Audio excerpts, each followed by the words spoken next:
आपण पाहत आहात महाराष्ट्रातील number 1 channel action Maharashtra news.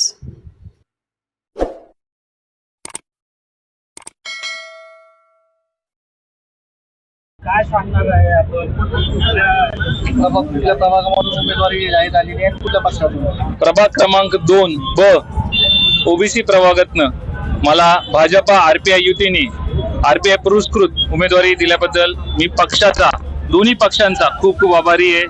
एक सामान्य कार्यकर्त्याला त्यांनी संधी दिलेली आहे, त्यासाठी मी पक्षश्रेष्ठीचे, पक्षाचे सगळे कार्यकर्त्यांचे आणि ही जी सगळी माझी मित्रमंडळी आहे त्यांचे सगळ्यांचे आभार आहेत। त्यांनी जो माझ्यावरती विश्वास दाखवला होता त्या गोष्टीसाठीच मला पक्षाने हे तिकीट दिलेलं आहे।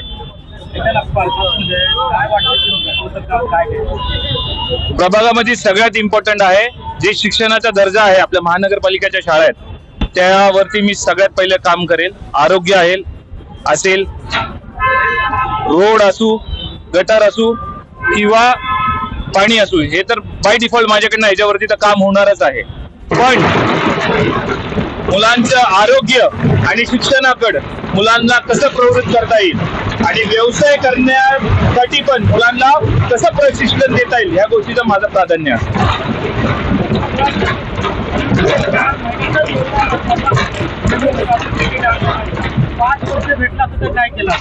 5 वर्ष भेटला असतं तरी पण हेच तिकीट मला मिळालं असतं याची गॅरंटी। खूप खूप आभार। माझं सगळ्या मतदारांना एकच विनंती आहे, आमचा जो पॅनल आहे भाजप आरपीआय आठवले गट या युतीच्या 4 उमेदवारांना बहुमतांनी मतदान करून निवडून द्या, हेच तुम्हाला सगळ्यांना नम्रपणे विनंती आहे। सत्य बातमीसाठी बघत रहा ॲक्शन महाराष्ट्र न्यूज।